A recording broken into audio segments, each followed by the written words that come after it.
तो गाईज आज हे मम्मीनी चितळेचं डोस्याचं पीठ आणले. हे पिठाला आतून असं दिसते. आपण पीठ टाकले. आता आपण ते 4 वाटी पाणी त्यात टाकू.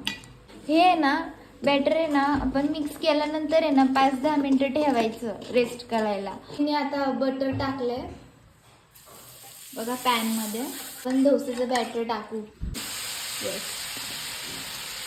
आवडलं का? खाऊन दाखव. तुम्हाला मी काढून पण दाखवते शिजवल्यानंतर कसं दिसतंय. बघा किती मस्त पटकन निघते का नाही. बघा टेक्स्चर पण किती छान वाटतंय आणि खूप स्पॉन्जी झाला. एकदम नरम असा मस्त झाला. मला नरमच आवडतं.